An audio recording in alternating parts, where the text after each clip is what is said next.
avec C'est notre moment. Dites oui aux actualités dans votre journal TV. Transformez votre intérieur avec Zinda. Zinda, mon rêve se réalise enfin.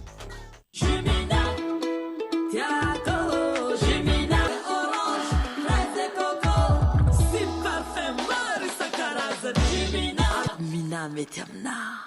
Manolotra ho anao ny vaovao. Salama tompoko, tonga soa tamin'ny Pegasus e. Zahay dia mamokatra kidoro vita avy amin'ny mosy. Tena mateza, voanja fiafy. Manolotra anao ny vaovao.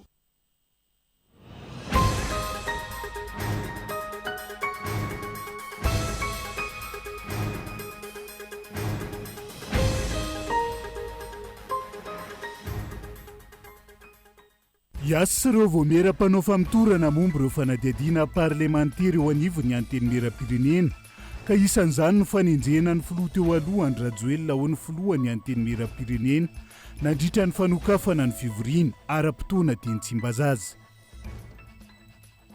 Mikasisany anafon'ilay TVA 20% alaina amin'ny zanabola amin'ny vola alaina amin'ny banky ny fanjakana amin'ity fivoriana ara-potoana voalohany anteny mera-pirenena andinihana ny fanitsiana ny teti-bola mpanjakana-ty. Voamarina ho nitondra ny valana retina impoksany reniny ka namindra tamin'ilay zaza voateraka izay namony hainy tao Boeny ny alahady lasa teo ho nitalehany hôpitaly Sea Soandrova. Manao andromaso manaka an'ireo fiarabe makafasika ao Ankazomena izay toerana isiany disadisy eo amin'ny komuna Ambalakida sy Betsako ny fokon'olona Ambalakida takiny izy ireo ny amahanan'olana tsy isiany ny fifandonany. Anovelany ahina hiakatra trany anatin'ny fotoana matitra ny vidin'ny solika fandrihitra maniran-tany vokatry ny ady ao Moyen-Orient. Omaly topam-karana petrôly iray indray no nipoaka no nitifitra balafomanga nataon'ny Iran tao Fujairah ao Émirats Arabes Unis ny antsipriandreo.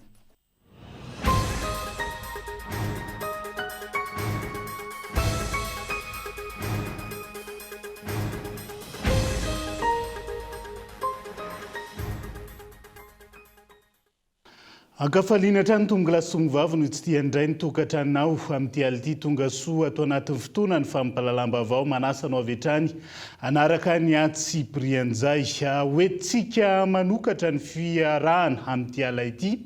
Iasy ireo voamera mpanao famitorana momba ireo fanadihadiana parlementaire efa nosokafana teo anivony anteny mera-pirenena ka isan'izany ny fanenjena ny filoha teo aloha Andry Rajoelina raha ny faneho-kevitra izay nentiny filohany anteny mera-pirenena androany naneho ny fahavononany andaniny lalàna momba ny fitsinja ara-pahefana mahaberesaka amin'izao fotoan'izao ihany koa ireo solombavam-bahoaka amin'ity fivoriana ara-potoana eny Tsimbazaza ity. Andao arahantsika ny antsiprian'izay. Anomboka avy hatrany ny asan'ireo voamera mpanao famitorana miisa 7 eny anivony anteny mera-pirenena amin'izao fivoriana ara-potoana voalohany izay mahakasika ireo raharaha mahafaneto amin'ny firenena. Isan'ny lehibe amin'izany raharaha fanenjehana ny filoha teo aloha Andry Rajoelina manoloana ny fanodigodona mbola mpanjakana. Atomboka tsy hoe ny asan'ireo voamera ny parlementaire dia ireto zany le izy fitantanana ny era Madagasikara. Mahakasika ny tetikasa arenakiboritany Ambatovy. Mikasika ny tetikasa Bazikiliara. Mikasika ny fitantanana ny Andriamatoa Andry Nirina Rajoelina. Fitantanana ny Zotra Andalamby Malagasy. Mahakasika ny fitantanana ny orinasa Jirama. Mikasika ny fitsanjana emelika ataon'ny orinasa QMM.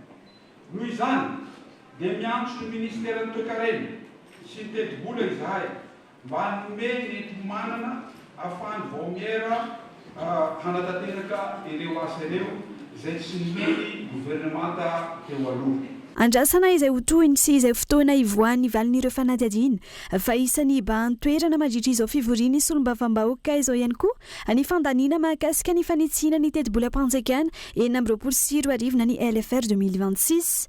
Ankoatra izay ny antson'ny gouvernemanta hanao fanadihadiana lalina amin'ny fijerena ny fiantraikany amin'ny fiainam-bahoaka vao mandrefana pakefitra amin'ny fanomezan-dalana ny Varmada ao amin'ny faritra atsimo andrefana ny filohan'ity androm-panjakana ity nandritra ny kabary fanokafana. androany fantatra fa iroso amin'ny fandaniana ny lalàna momba ny fitsinjaram-pahefana mandritra ity fitopivoriana ity ireo solom-bavam-bahoaka. Ireo tetikasa lehibe izay mampiady sy mampisaraka ny vahoaka malagasy toy ny tetikasa varamada dia tsy tokony homena lalana mihitsy hiasa eto Madagasikara.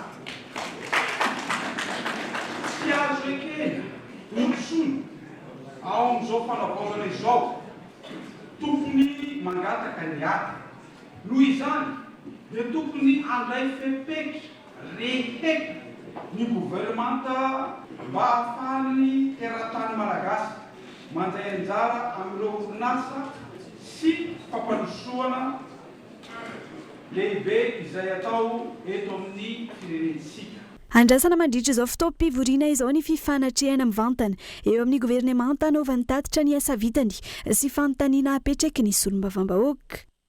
Andrasany maro ao anatin'izao fivoriana ara-potoana izao araka izany ny mahakasika an'izay enquête parlementaire ataon'ireo solom-bavam-bahoaka mandritra an'ity fivoriana ara-potoana ity indrindra mahakasika ireo raharaha mafana eto amin'ny firenena fa miresaka an'izay raharaha mafana izay isika efa nisy ny taratasy fanesorana ny immunité parlementaire ny solom-bavam-bahoaka Anaivo Raoldina raha ny faneho-kevitra nentin'ny minisitra ny fitsarana androany nanamafy ihany koa ny tenany momba ny fanenjena ny filoha teo aloha Andry Rajoelina fa tsy maintsy misy ny loham-piampangana azy ahafahana mitondra azy eo anoloany ny fitsarana. Rina fitiavana no mitatitra ny antsiprian'izay.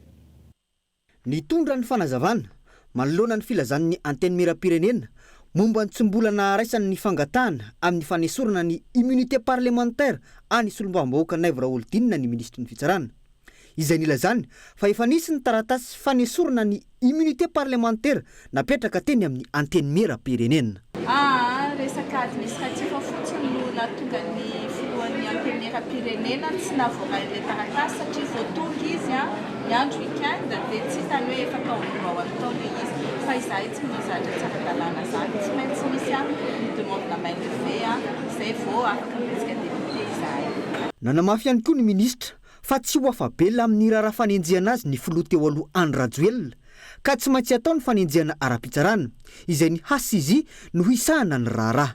Moa zany efa nitsaratra tamin'ny asa satria efa nanao abonnement poste fana izany dia tsy maintsy misy ny mise en accusation. Izany mise en accusation zany raha ohatra ka ohatran'ny amin'ny tribunal tsotra dia mitovy amin'ny hoe saisine du parquet zany hoe le mise en accusation saisine de la haute cour de justice ka iny no ahafahana misaisirany procureur général à notre cour de justice hanokatra amin'izay ny contrôle judiciaire. Raha tsy tanteraka le mise en accusation dia misy fomba hafa indray jerevantsika anazy satria izy dia olona tsy manana nationalité malagasy no ny sandoka ho filoham-pirenena malagasy dia mety izay koa no ahafahana mitondra anazy. Tsy aivona isan'ny raharaha anenjehana ny fitondrana Rajoelina ny fahaverezan'ny vola 4 miliara ariary ny taona 2024 araka ny tatiky ny fitsarana momba ny kaonty. Eo ihany koa ny fampiasan-kery izay naharatrana sy nahafatesana olona tamin'ny hetsi-bahoaka tamin'ny 2024 fanenjehana any Andry Rajoelina izay efa re hatramin'ny volana septambra 2024 ka mandraka androany miandry ny rehetra ny amin'izay ho vokatra mivaingana. Ankoatra ny Andry Rajoelina isan'ny andrasana ihany koa ny fanadihadiana sy ny fepetra ho raisina momba ny tsay Kristian sy ireo forongony izay fantatra fa nahatonga ny Madagasikara amin'izao toerana izao. Misy amin'izy ireny no eto an-toerana, eo koa ireo any ampitan-dranomasina. Mila vokatra ny malagasy akoatra ny filazana fa tsy mora ny dingana ara-pitsarana, tsy maintsy lalovana. Fanasaziana izay mariky ny fahavononana hampiatra ny tena tany-tandalana ady amin'ny tsy maty manota ary hoanatra ho an'ireo mpitondra mifandimby. Mikasany anafoana ilay TVA roapolo isanjato alaina amin'ny zanabola amin'ny vola alaina ny amin'ny banky ny fanjakana amin'ity fivoriana ara-potoana voalohany anteny miram-pirenena andinihana ny fanitsiana ny teti-bola-mpanjakana ity tombanana amin'ny herinandro ity ihany ho tonga Entsimbazaza ny teti-bola-mpanjakana nasipanitsiana ho an'ny taona 2024 raha ny fanazavana teny an-toerana tamin'ity andro an'ity kabain loha. mikasany hanafonany TVA roapolo isanjato alaina amin'ny zanabola amin'ny vola alaina any amin'ny banky ny ministera ny toekarena sy ny fitantanambola amin'ny ity teti-bola ampanjakana na sy mpanitsina 420 ity araka ny loharan'baovao voaray isan'ny efa ny adinkevitra nandritra ny fionana ny arahana tamin'ny GPM na ny UGN patronat de Madagascar ny alakamisy teo ny mahakasika izany raha ny loharan'baovao hatrany io aba io izay tsy ivina fa naveriny fitondrana teo aloha tao anatin'ny lalàna mifeny teti-bola ampanjakana 520 saingy nahatoloha ny fampiarana azy atreto tsy afaka anodina ny anin-karena tsy afaka anarina ny toekarena ato anatiny isika ary tsy afaka mamorona asa ireo mpandraharaha eto an-toerana noho ny fisian'io haba io ny anenjika ny fandoavana ilay 20 isanjato alaina amin'ny zanabola no mahamaika ny mpindram-bola antony ny lazana solomavambahoaka ny mahazava-dehibe ny fanafonana azy io rariny loatra raha ohatra ka ataontsika hoe hojerena manokana zany ny mahakasika ny resaka fampindramam-bola amin'ny ankapobeny mihitsy eto Madagasikara satria isika dia ny firenena tena azo atao hoe mbola marefo ara économique ary mbola miaina ao anatin'ny secteur informel ny olona ny anankiray ahafahana misintona an'ireo vahoaka any amin'ny secteur formel nefa dia ny fampindramam-bola any banky mba ahafahany manangana orinasa ankehitriny nefa nisan'ny lafo indrindra ny fampindramam-bola eto Madagasikara any ka tena mbola hoe vitsy ny olona mahasamy miditra amin'izay ary ireo tafiditra ao anatin'izay ary tsy tena mianka loatra amin'ilay tombotsoan'ilay fandrarahana tona hoe fa lasa any lasa manenjika ny volan'ireo banque na banque primaire zany na ny banque secondaire samy manana ny laharam-pamena ho azy avokoa ny distrika tsirairay avy amin'ity fanitsina ny teti-bola ampanjakana ity ho an'ny distrika ny Toamasina voalohany sy faharoa isan'ny andrasana ny anokanana ny teti-bola hanarenana ny fahavoazana taorian'ny ny rivodoza gizany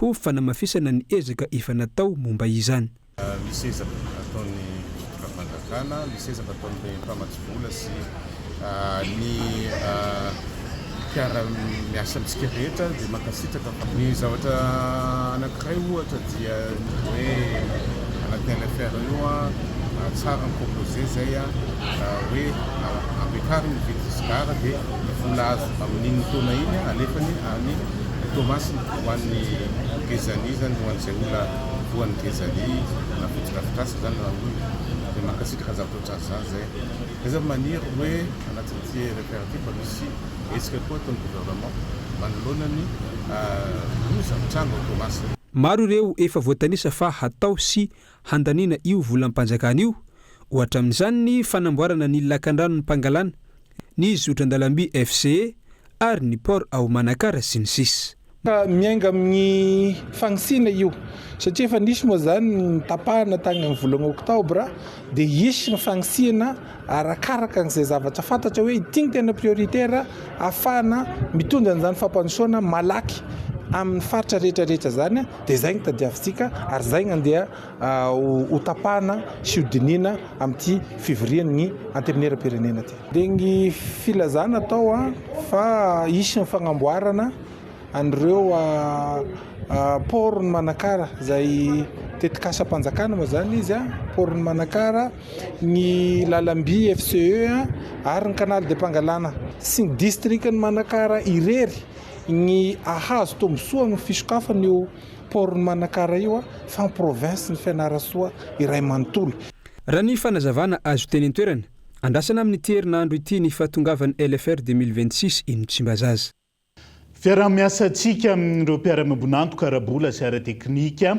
efa naneho ny fahavononany antonany maro ireo mpiara-miombonantoka arabola sy ara-teknika amin'ny Madagasikara momba ny tetikasa Volobe fa ny fanjakana malagasy no andrasana ho ny mazovoan'ny frantsa androany ankoatrizay tsy misy vola miodikodiny ireo 5,000 miliara ariary vatsiny vondrona Europiana eto Madagasikara raha ny fanazavana nandritra ny toy ny herinandro hoan'ny Eropa tamin'ity androanyity onasaina no mitaritra ny Antsipriany mila ny fahavonona ny fitondram-panjakana malagasy ny anafainganana na tsy ny fanatanterana ny tetikasa Volobe ho ny mpiara-miombonantoka arabola sy ara-teknika toy ny vondrona Europiana ity tetikasa ity izay efatra amin'ny fitondrana rajonaro mampianina no efa niresahana azy izay amokatra herinaratra manodidina 20 megawaty ary tokony hosoniavina tamin'ny fitondrana rajoelina saingy niisatra ny raharaha noho ny fikatsahana tombontsoa manokana. Ankehitriny manaitra ny fitondram-panjakana indray ny masoivony la Frantsa. C'est un projet au long cours puisque ça fait des années. Tetikasa atao sady lavitra ny foy satria efa taonany maro no niresahana azy. Misy ireo mpamatsy vola ireo orinasa Europiana izay efa vonona. Ny fanjakana malagasy ny tokony anao ny andraikitra tandrify azy toy ny drafim-panarenana ny jirama, ny fijerena ireo aba sy etra isan-karazany ahafahana mampandeha ny tetikasa. Ny tanjonay dia ny hanomboan'ny tetikasa aingana tamin'ny taona lasa izahay efa nidina tany volobe ary mbola naneho ny fahavononana ireo orinasa, ny banky amantsy vola ary ireo mpiara-miasa eto an-toerana. Ka ny fanirinay dia ny handehanany ny tetikasa faran'izay aingana. Puisse démarrer le plus vite possible. Le pays en a vraiment besoin. Tsahivina 10 miliara ariary ny fitambaran'ireo famatsim-bola amina tetikasa vaovao sy efa tanterahany eto Madagasikara vatsiny ny vondrona Europeanina izay mametraka azy ho partenaire de premier ordre eto Madagasikara. Ny fampiasana io vola io izay misy fanaraha-maso entitra ary mipaka amin'ireo mpisitraka raha ny fanazavana. Le programme que nous avons adopté tout récemment ensemble. Ny programa izay vao niarahanaina molavola izay mitetina 700 miliara ariary hanofanana ho matianina ireo tanora. Io vola io izay kely raha anamboarana lalana fa lehibe raha ho an'izay fanofanana izay hositrahana tanora anarivony. Ny ananan'izy ireo asa avy hatrany ary ara-asa akaiky amin'ny sihatra tsy miankina izahay ahafantarana ireo filan'ny asa. Ireo fanampiana ara-bola ireo dia tokony ampiasaina araka ny tokony ho izy ary isakiny maritra. Mankaiza ireo vola ireo? Manome toky anareo fa ny famatsim-bola avy amin'ny vondrona Europiana sy avy amin'ireo firenena mikambana ao aminy dia voara-maso amin'ny antsipriany. Misy fanaraha-maso anatiny amin'ireo atanatohatra isan'ny tokony ary misy ihany koa ny fanaraha-maso ivelany ary ny vola dia atokisana fa mivantana any amin'ireo mpisitraka. Tsy misy mpanelanelana fa ho an'ireo mpahazo tombotsoa dia ny malagasy. Il n'y a pas d'intermédiaire, il y a des bénéficiaires, les malgaches. Ao anatin'ny fanamarihana ny herinandron'ny Europe no tanterahana androany teny amin'ny Université Antananarivo ny Journée des projets équipe Europe. Nisy araka izany ny fifanankalozan-kevitra samihafa momba ireo tetikasa tanterahany eto Madagasikara ary nisongadina manokana tamin'izany ny famokarana herinaratra sy ny fanohanana ny tanora. Iverenantsika vetivety ny faneho-kevitra nentin'ireo solombavam-bahoaka mikasika ny raharaham-pirenena tao anatiny ty andro voalohany amin'ny fivoriana ara-potoana teny Tsimbazaza ity. Aikan'ny solombavam-bahoaka ny Toamasina voalohany na lasa mpikambana ao amin'ny seny vaovao. Amin'ny prefet ny Toamasina teo aloha natolotra ny firaisamonim-pirenena no ampangan'ny solombavam-bahoaka ho nandray anjara tamin'ny tsy fanarahan-dalàna sy ny fanodikodinana vato nandritra ny fividianana afara ny mpikambana vaovao eo anivon'ny Voamera misahana ny fividian'ity ka mampametra mpanotaniana amin'ny fomba ny safidianana azy sy ny nanekeniny seny izay ihany koa indrindra fa voalaza fa nisy porofo sy fitoriana teo aloha nefa tsy nisy tohiny mikasika izay andao rahantsika ny fanampanazavana. Zavatra mampalahelo satria le mpangala vato tao aminay efa tambazotra efa manandanja be mihitsy sanatria io tambazotra io zany mangala vato lava ary napetraka prefet Tomasina taloha izy mangalaram-bato ary naomby izay zavatra izay tamin'ny fividianana farany teo ka reny olona reny tafiditra ao anatin'ny seny dia mahita hoe tena tsy mety zany ary natolotry ny société civile manao an'izany dia tsy azoko mihitsy misy zavatra mbatsika ve zavatra azo le société civile ve sanatria mivavadian'lelo tena tsy azo ekeny zany satria zay na eny hoe misy tambazotra ohatran'izany amin'ny seny ka tsy azo ekeny zany dia zavatra ohatran'izany manapotika ny firenentsika tsika mila vao miara-madio mangarahara ary eken'ny rehetra.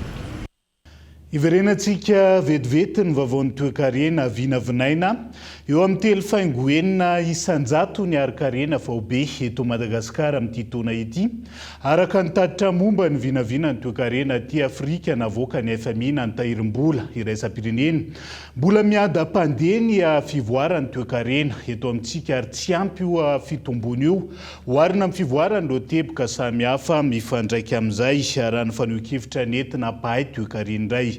Ensura Suar Malala.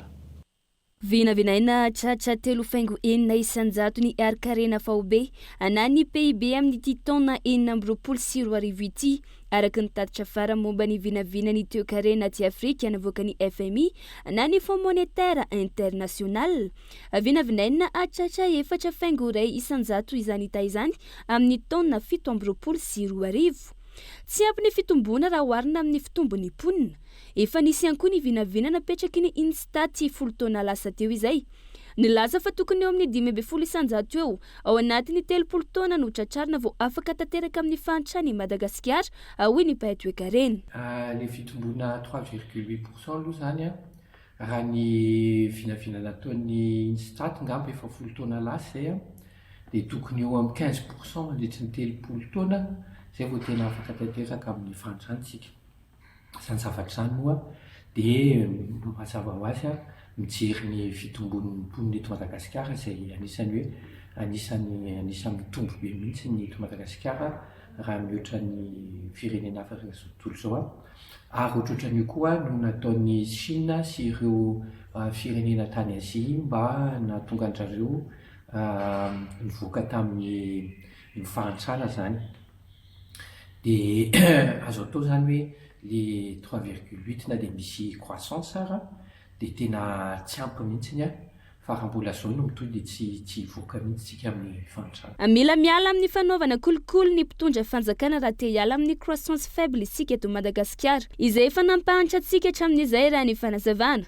Ilaina ihany koa ny firosona amin'ny fitsinjaram-pahefana ahafahan'ny faritra tsirairay mahaleo tena raha toe-karena hoy hatrany ny ambarany. Rehefa tena samy mahaleo tena ny faritra tsirairay aby afaka mitantana ny ekonomi ao anatiny dia marina fa mety misy ny tsy ho tafavoaka fa zay tafavoaka kosany dia lasa ohatrany ohatra ho an'ny rehetrarehetra. Ohatra zao hoe misy vatoa région zao eto Madagasikara mety hoe mbola variana amin'ny kolikoly ny sasany fa mety hoe raisitsika zao hoe Amoron'Mania ohatra na Atsimo Andrefana ohatra mety hoe tafala amin'ny kolikoly ary tena mahita fomba ahafahana politique économique efficace dia iny ny tonga dia ataon'ny rehetrarehetra tsara. Fa ny faharoa ny tena mahatsara le décentralisation koa dia tsy voatery tsony hoe gouvernement anankiray no tsy mahatafavoaka baolina dia ny firenena iray manontolo no lasa pénalisé fa rehefa miditra amin'izay décentralisation zay tsika dia samy misy gouvernement maromaro zany samy mitantana amin'ny politique économique mbola mitsingevaheva raha ny resaka fitoniana ara-politika eto amintsika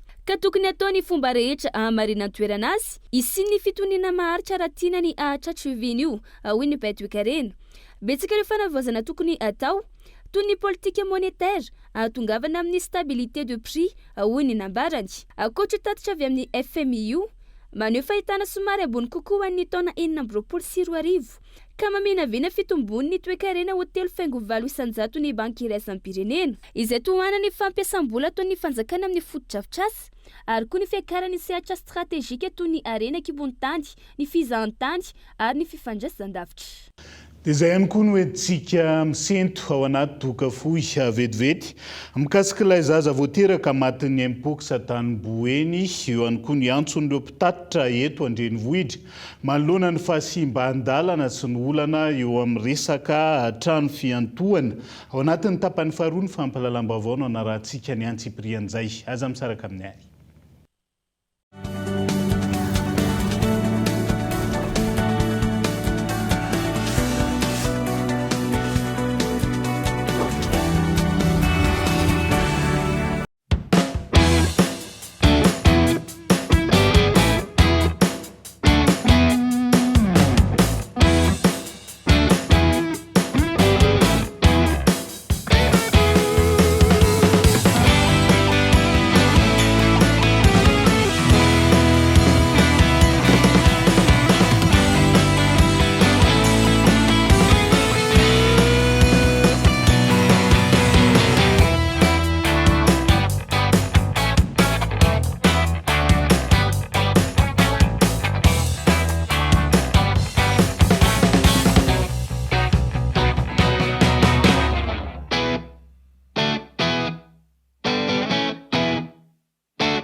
Faire la différence. Face à la crise mondiale de l'énergie, choisissez le kit antidélestage ou l'autonomie totale. Grâce à des panneaux solaires haute performance, bénéficiez d'une production optimale. Avec ZK Digimax, découvrez une technologie nouvelle génération, modulaire, simple et surtout sans câblage encombrant. Une énergie fiable et entièrement contrôlée. De 5 à 125 kVA, en monophasé ou triphasé, pour tous. ZK Digimax, distribué exclusivement par TED. Une multitude de solutions. L'une d'entre elles est faite pour vous. Salama tompoko, tonga soa tamin'ny Pegasus e. Zahay dia mamokatra kidoro vita avy amin'ny mosy. Tena mateza, voenja fiafy. Manitsy azon-damosina ary manampy amin'ny fitsaboana azy. Fonina azy safidianana. Tsy tiany bibikely io tsy mandray lelanafo. Azo andalorana. Azo atao coussin ao anakanapé. Mety boela gilet de sauvetage. Ary mbola misy tapis masolotsia amin'ny loko isan-karazany, tsy mifidy toerana n'aiza n'aiza. Mahatapy soka, mora diovina sady tsy matahotra rano, nefa malefaka.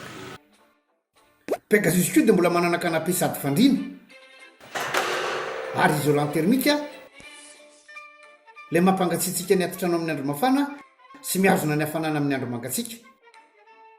Dia tonga varaliana fa misy revo izay tiana.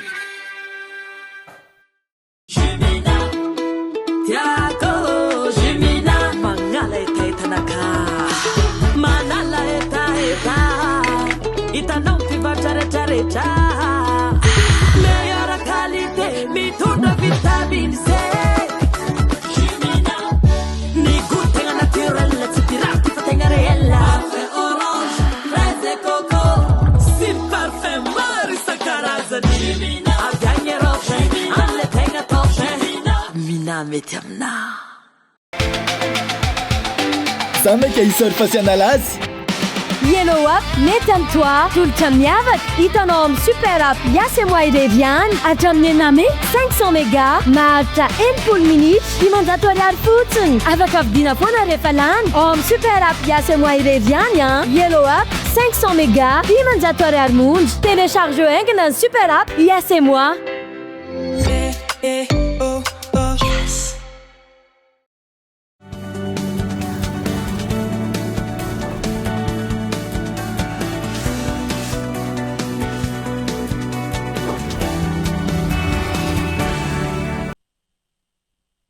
Anoizatsika ny tapany faharoa amin'ny fampalalam-baovao amin'ity ala ity. Voamarina ho nitondra ny valanaretina mpox ny reniny ka namindra tamin'ilay zaza voateraka izay namony ainy ny alahady lasa teo Toboeny ahony talia ny hôpitaly CSU Androvo.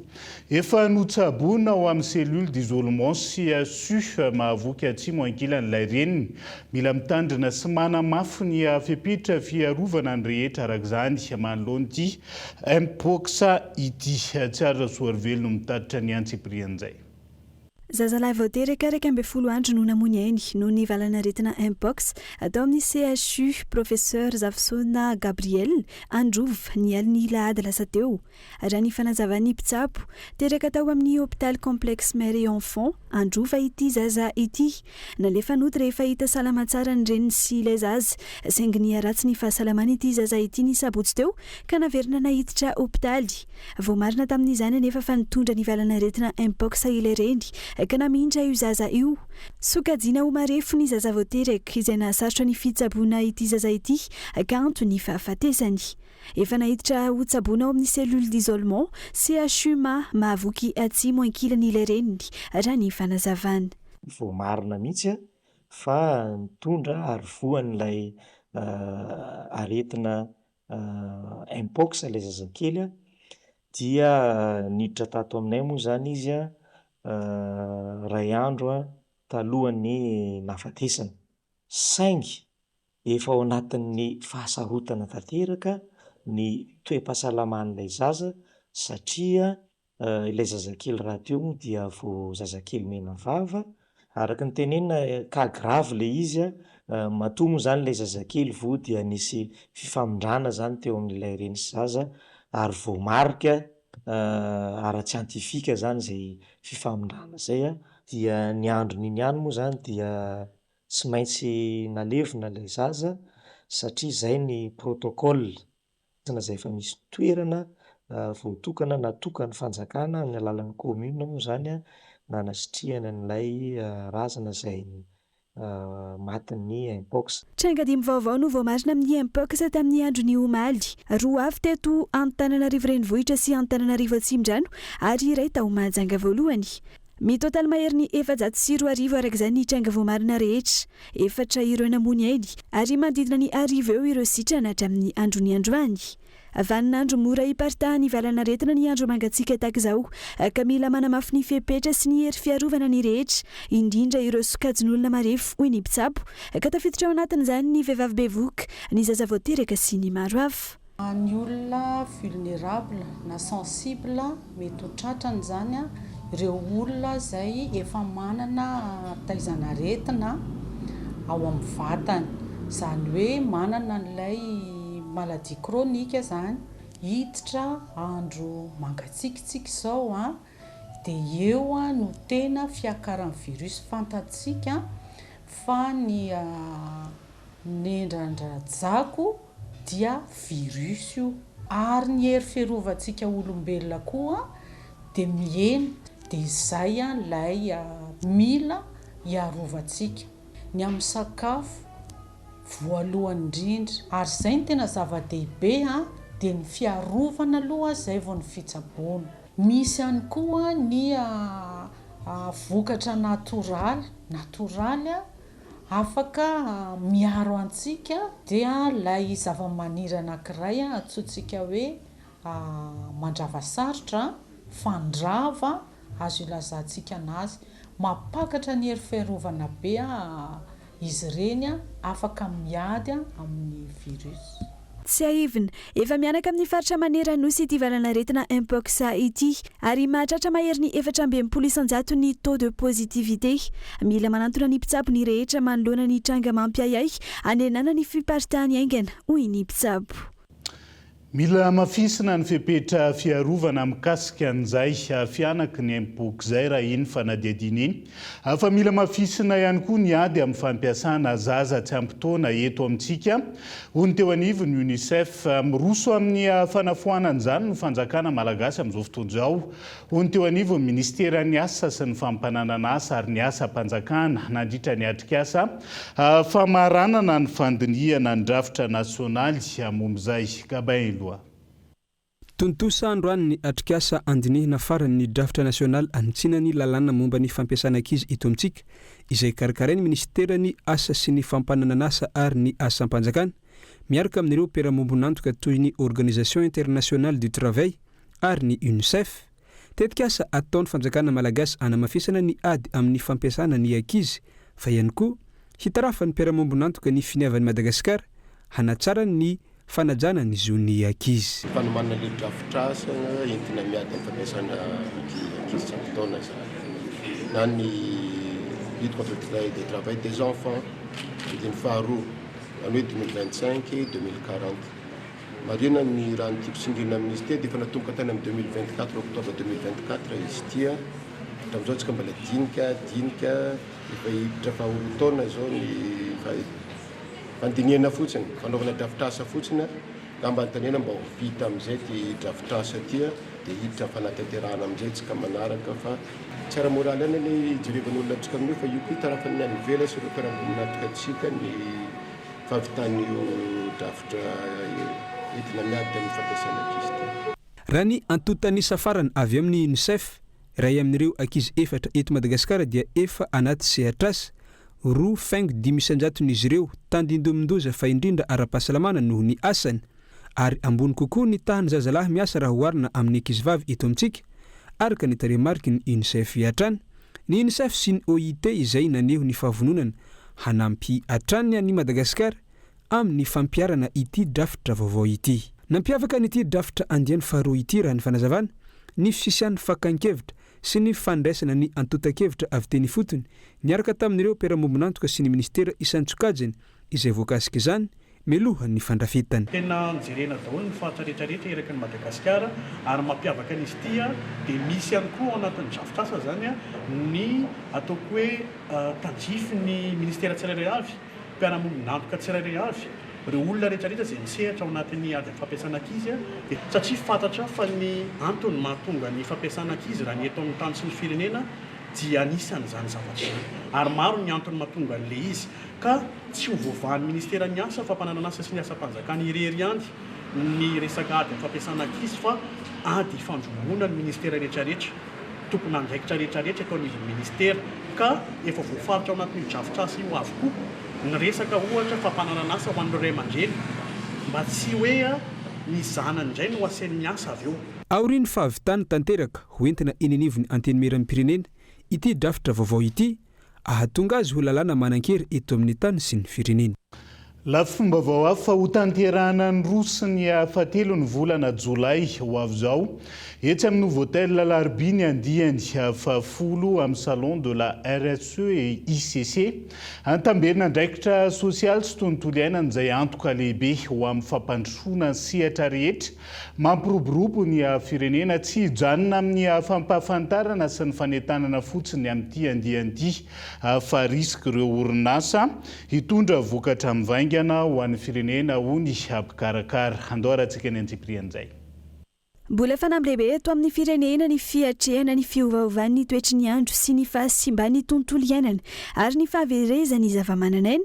Isan'ny miankina sy mivelona amin'ny tombony avy amin'ireo ny sehatra rehetra anodinana ny toe-karen'ny firenena. Tokony ahatsiaro ho manana didy amin'ny tamberina andraikitra araka izany ireo orinasa tsirairay. Inona ny anjara andraikitra?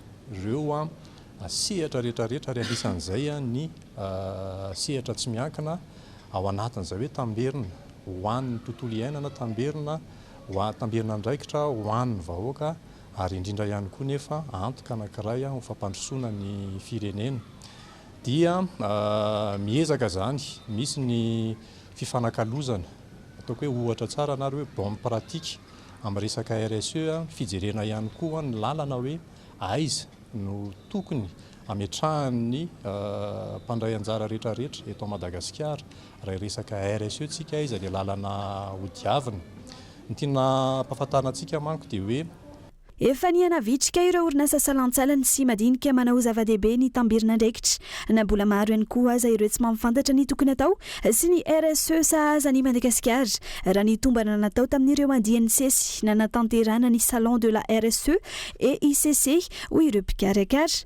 Tsy hijanona amin'ny fampahafantarana sy fanentanana intsony araka izany amin'ny taona ity fa hitondra vokatra mivaingana ho ireo mpikarakara. Zava-dehibe aloha zany manao jeritodika atsika hoe tao anatin'izay 10 taona zay araka ny resahana teo moa izay natao manokana nampahafantarana nandresena lahatra ny orinasa nametrahana izay hoe mety hoe cadre maromaro na tany amin'ny fanjakana io na taty amin'ny sehatra tsy miankina dia izao kosa atsika miainga amin'izay jeritodika zay dia manamafy satria efa tafapetraka zany izay hoe fampahafantarana mety hoe fandresehan-dahatra mandeha tsikelikely eny ihany fa tokony apetrakintsika zany hoe ohatrany ahoana moa zany RSE tena hoe ilayntsika eto Madagasikara, ohatrany ahoana ny RSE tena manampy ny orinasa iroborobo, ohatrany ahoana ihany koa ny RSE tena mitondra vokatsoa ho an'ny mpiarabelona sy amin'ny tontolo iainana.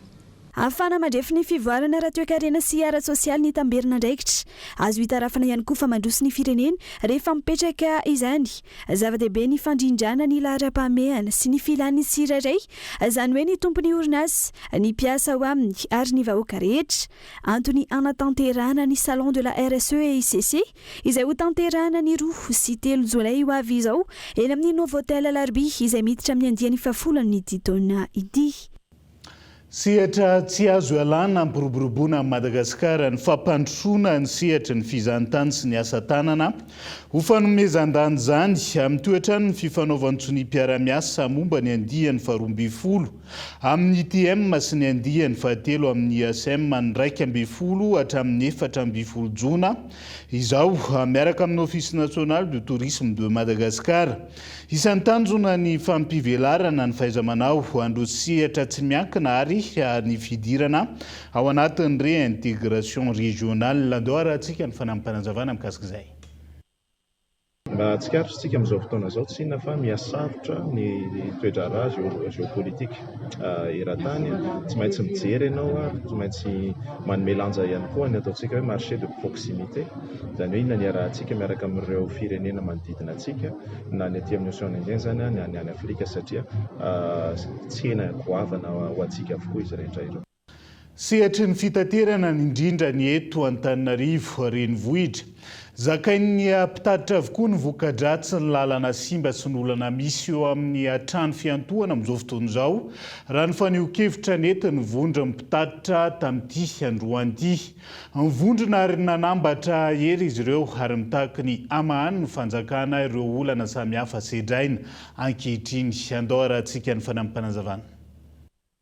Eo daholo nationale, régionale, suburbaine, urbaine, fourgon, taxi, ville. Tanjona dia ny fampiraisana mpitatitra rehetra manerana ny nosy. Marary ny fitaterana eto Madagasikara anisan'ny faralahy. Raha ny asa fandraharahana zany dia anisan'ny faralahy ny asa mpitateran'olona sy entana eto Madagasikara. Ary izay mahatonga anay rehetra eto tafavondrona mampiray feo ary mampiray hery, hitondra ny etaentanay, hitondra ny zava-miatra aminay izay miainanay nandritra ny taona maro, ka tsy azo atao intsony ny mangina, tsy azo atao intsony ny mangina fa tsy maintsy ampahafantarina.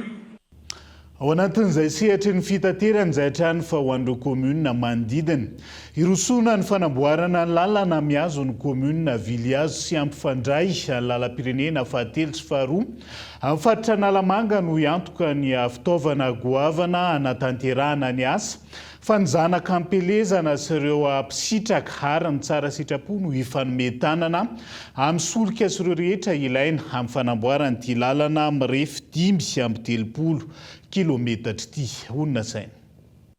Isan'ny lalana be mpampiasa ao amin'ny distrikta Navaradrano ny lalana eo Sapotsinamena, mandalo ny Manandrina miazo ny komuna Vilihazo noho izay ahafahana mivadika avy hatrany amin'ny lalam-pirenena faharoa. Ankoatr'ireo ny vokatra izay isan'ny ahafantarana ny komuna Vilihazo mamatsy ireo komuna manodidina sy eto an-drenivohitra. Olana rehefa fotoam-pahavaratra, ora maro no lany vokatra ny faratsiany lalana, amin'izao irosona ny fanamboarana azy.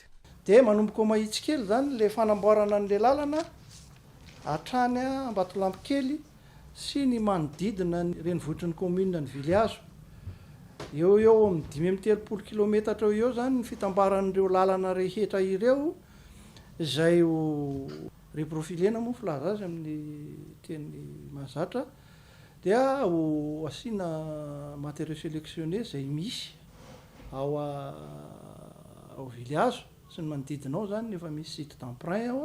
Rehefa nandeha izahay dia namaly ny antsonay ny faritra Analamanga, vonona ny région amme fitaovana compacteur, niveleuse, camion citerne, ary koa ny tractopelle anaovana chargement ny camion. Izahay zany ny anjaranay dia miantoka ny gasoil, anaovana ny travaux d'aménagement mandra-pavitany. Rehefa natao teo ny vinavina dia mandany gasoil ny 7 litatra any izahay. Vola manodidina ny 400 tapitrisa ariary eo no ilaina amin'ny vidin-tsolika hoy ny komity mikarakara ity fanamboarana ny lalana eo amin'ny komuna Vilihazo sy ny manodidina ity. Ho tanterahana ny asa fa tsy ampy ny eo ampelantanana lohatra amin'ny androany ka anairana ireo malala-tanana.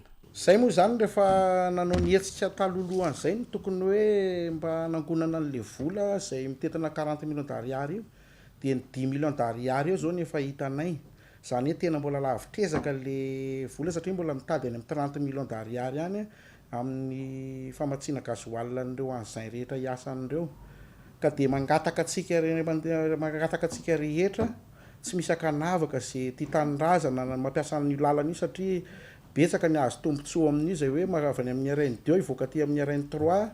Rehefa tsara ny lalana dia mety lalana izay mety ho atao 30 minitra sisa ny lalana, dia betsaka ny tombontsoa mangataka ny izay mampiasa ny lalana rehetra mba me fandraisana anjara amin'le gasoil. Mangataka amin'ny fanjakana koa raha misy ny azony atao mba nampy anay ny fanjakana foibe moa zany ny tiako tenena. Mangataka ihany koa ny komuna manodidina sy matsapa rehetra matsapa mampiasa ny lalana iny, toy ny ohatrany hoe sabotsinamena zao ohatra kadikely commune kadikely izay manary fako any amin'ny parti any amin'ny misaina ihany mba handray anjara raha mba azo atao satria anatsarana an'le lalana no tedavina. Zanakam-pielezana ireo tantsasom-ponina amin'ny commune Viliazo isan'ireo fanofanometanana amin'ny fanamboarana ny lalana ka nairan'izy ireo ny tsara sitrapo izay hiara-ombonantoka amin'ny fahavitany ity lalana ampifandray ny lalam-pirenena faharoa sy lalam-pirenena fahatelo ity. Fa manao andromaso manaka nireo fiarabe makafasika eo Ankazomena izay toerana isiny disadisa eo amin'ny commune Ambalakida sy Betsako ny fokon'olona ao Ambalakida amin'izao fotoana izao. Takian'izy ireo ny hamahana ny olana tsy isiny fifandonana no ireo mpitrandraka manosihosy ny asin'ny tany amin'ny toeran'io. Christian Andriamiery, Kolomajanga. Raikitra ny fanakanana ireo fiarabe pitatitra fasika ato Ankazomena fokotaniny Antanamifafy commune Ambalakida androany talata fa 5 ny volana May 2024 na eo aza ny fanesorana sakana aira ekonomika nataony ben'ny tanàna eny Ambalakida taorian'ny fampafantarana ny fanapahana avy amin'ny fitsarana misahana ny ady amin'ny fanjakana didim-pitsarana manafona ny fametahana io barazy ekonomika io.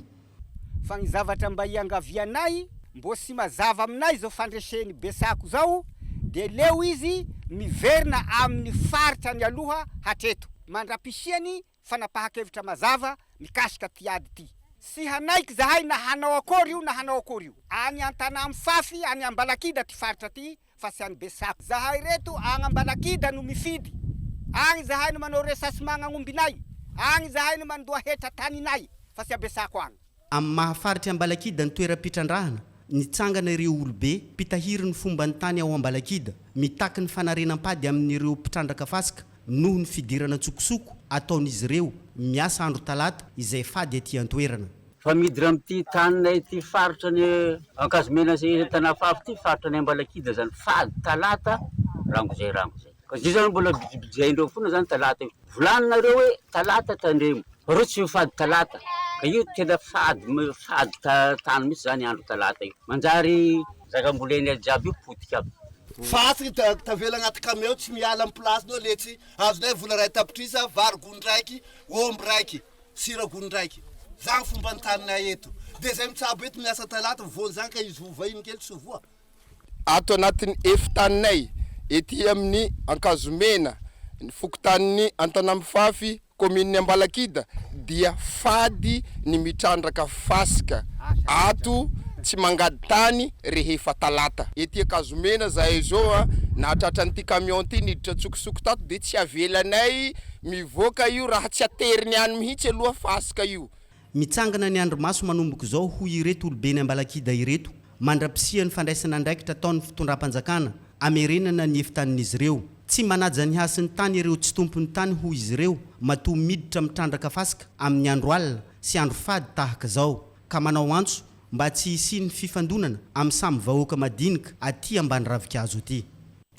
Lasibatra amin'ny andro ratsy sy ny fiovan'ny toetrandro isataon'ny Madagasikara raha tarafina amin'ny fiatraikany Lividoza Gezany miatraika amin'ny vahoaka sy amin'ireo voary zany ka ilaina ny fandridrana sy ny fisorohana mialoha antony tetikasa miatrika izay natao hanampiana orina ny fiatrian'izay. Fiara-misalahy eo amin'ny ministeran'ny tontolo iainana sy ny fampandrosoana Lovainjafy Croix-Rouge Malagasy ary ny Birao Nasional misahana ny loza voajanahary andao arahantsika ny fanampanazavana. Ny fiantraikan'ny fiovan'ny toetrandro dia azo lazaina hoe misandrahaka raha tenena amin'ny teny vahiny moa hoe phénomène climatique extrême tiana lazaina amin'izany zany mihamafy daholo ireny loza teraky ny toetrandro ireny ny rivodoza mihamafy ny heriny ny tondra-drano mitombo isa ary mihamafy koa ny heriny ny haitany koa mitombo ny tany hay zany hoe fikorontanan'ilay tontolo iainana amin'ny ankapobeny dia rehefa asa zany ka mifandraika amin'izany dia miady amin'ny fiovan'ny toetrandro fo tsy maintsy hatrehana zany izy ireny ary ny fiomanana mialoha no ampiaina kokoa ny voka-dratsiny zany na amin'ny resaka arabola zany na amin'ny resaka mety fahasombana fotodrafitrasa ary indrindra famozana ain'olombelona. Tetikasa miatrika manamafy ny fomba fampiarana ny fampandehanana ny plan national d'adaptation dia ampiarahana amin'izany ny stratégie nationale de gestion des risques et des catastrophes. tonga to anatin'ny fotoana ny fampizarana andreo vaovao nisongadina natao amin'ny page Facebook ny vaovao ny Kolo TV tamin'ity androanyity indray sikindao ary. Maro ireo vaovao nisongadina tao anatin'ny page Facebook ny vaovao ny Kolo TV tamin'ity androany ity. Sationany ireo mpianatry ny Universitény Mahajanga miisa 13 izay tratry ny fahabozinana ratsakafo ny sabotsy Romey 20 lasa teo. Vokatry ny finanana salade de pâte tamin'ny toeram-pisakafoanana iray ao Ambohimandamina izay efa nazatra azy ireo no natonga izao aretin'izao raha ny fanazavana ireo lasibatra. Efa nampandreny tompon'ilay gargoty fisakafoana ireo mpianatra ireo. Efa nanaraka fitsaboana tao amin'ny CHU Mahavoky Mony Atsimo Mahajanga ireo tanora ireo ary efa betsaka no namonjy fodina. Any Ambomahitsy, Jolahy misa valo ny rongo fitaovam-piadiana no nanafika tranombarotra iray tao Ambomahitsy ny 20 aprily lasa teo tamin'ny 7 ramaraina. Voaroba nandritra izany ny vola mitetina evaluetsy 400 tapitrisa ariary. Nitsoaka tamin'ny scooter ireo olon-dratsy taorian'izay. Ny 4 aprily 2022 voasambotra ny 3 tamin'ny Jolahy rehefa nandeha ny fikarohana ka tafiakatra 510 isa mianadamy ambavy ireto farany. Vola mitetina 5,4 alina sy evaluetsy 20 tapitrisa ariary no hita tamin'ny ireo voasambotra.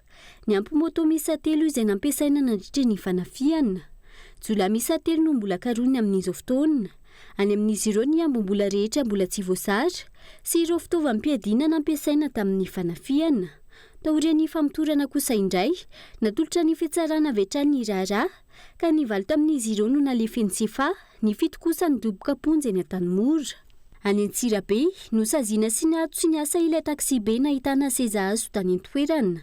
Tsy manaraka ny fenitra takiana ity taxi be ity raha ny vaovao niparitaka teny anivo ny tambazotra tserasera ka natao ny fikarohana.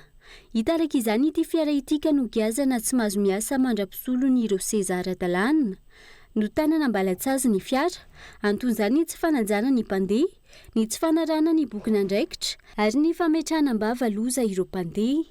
Lalana Vadobe koko plastika 67 hektara kosa indray, efa nisokatra ho malariva ny lalana eny an-toerana araka ny fampitam-baovao ny ministera ny asa vaventy androany. Vita beton ny lalana ary efa azo vezivezena tsara izy amin'izao fotoana. Mbola mitoko kosa ny asa fanamboarana ireo ampandalana eny 67 hektara toy ny lalana Vadobe ary bus 33, Jovena Poste 67 hektara. Izy fanelingelena naraka izany fifamoivozana amin'ny fanatanterana ireo asa ireo. Izy kosa ny fandaminana iarana amin'ny mpitandro filaminana. Ny Fonds routier moa no mamatsy vola ny asa fanamboaran-dalana ary ny fitalaia-vaparitry ny asa vaventy DRTP Analamanga no manara-maso izany. Tontolo ny asa fanaovan-gazety, nanao fanambarana momba ny fialan'ny tsompandritra nasionaly ny CTOJM na ny Comité transitoire de l'ordre des journalistes de Madagascar Ira Arson Andry nanomboka androany talata 10 Mey 2022. Voafetra ho affaire courante sy fikarakarana fividianana ao anatin'ny 3 volana ny andraikitry ny CTOJM. Araka ny arrêté ministériel 14.186 du 9 avril 2026 ka tsy afana manao fanavozana tena izy antony izao fanapakeviny izao raha nambarany. Misy ihany koa ity farany fivilin'ny tanjony rafitra ka ampiasain'olona sasany ho fitadiavana tombontsoa manokana ka tsy ekena ny anovana rafitra natao hiaro ny etika ho lasa fitaovana ara-tombontsoa. Nambarany mazava tsara fa tsy maintsy miorina amin'ny fahadiovana, ny fahaleovantena ary fanompona ny tombontsoa iombonana ny fanarenana ny asa fanaovan-gazety eto Madagasikara. Ny gado natao amin'ny seranatsambo ny Toamasina androany ny sambo mpitondra mpitsabo Merci Sips rehefa avy niatrika fikojakojana tany Durban araka ny nambaran'izy ireo. Efa fantatra tamin'ny asa fitsaboana sy fandidiana maimaimpona nandritra ny fitsanonana teto Madagasikara ity sambo ity. Vaovao mampalahelo, nodimandry Alain Rapesson, iray amin'ireo mpanakantona namarika ny tantaran'ny mozika jazz teto Madagasikara. Isan'ireo mpitendry zava-maneno sy mpisava lalana nampiroborobo ity karazana mozika ity teto an-toerana ny tenany. Mpanay volamena sy mpanabe ihany koa izy ankoatra ny nampitendry ny mozika jazz azy. Ny safidy nanoromponenana tany Francis taty aoriana ka tany no nanohizany ny lalany teo amin'ny sehatry ny mozika. Makahery ny fianakavian'ny ekipa ny Kolo TV FM. Maresaka iraisam-pirenena ina hiakatra trany amin'ny fotoana maritra ny vidin'ny solika fandrehitra maneran-tany vokatry ny ady eo amin'ny Moyen-Orient. Omaly tompam-karana petrôly iray indray no nipoaka no mitifitra balafomanga nataon'ny Iran Tofujaira ao Émirats Arabes Unis izay naratrana olona miisa 3 ihany koa. Ankilan'izay nandao tsy nanana tetika ny kendry any Émirats Arabes Unis Téhéran raha ny fanabarana nataony tompon'andraikitra tao anatiny fahitalavy pirenena. Dia izay ihany koa no entsika manakatondray ny fiarahana amin'ity ality ankasitrahany ianao nanaraka ny fampalalam-baovao hatramin'ny farany. Mandrapitafa ao amin'ny rapitsondray ary tomboky lasy tombo vavy veloma tompoko.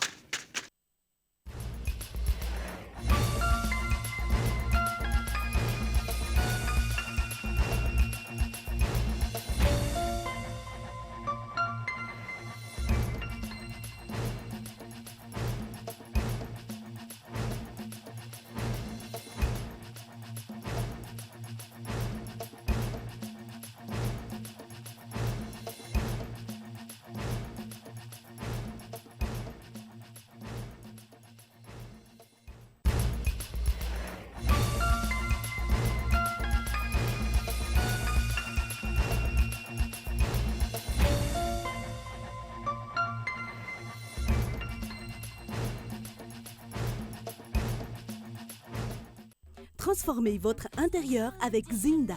Zinda, mon rêve se réalise enfin.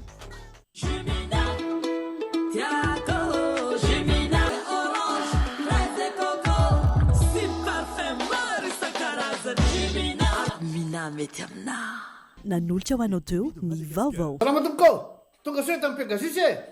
Zahay dia mamokatra kidoro vita avy amin'ny mosy. Tena mateza, voanja fiafy. Vous a présenté Ny vaovao. Avec Yes, c'est notre moment. Dites oui aux actualités dans votre journal TV.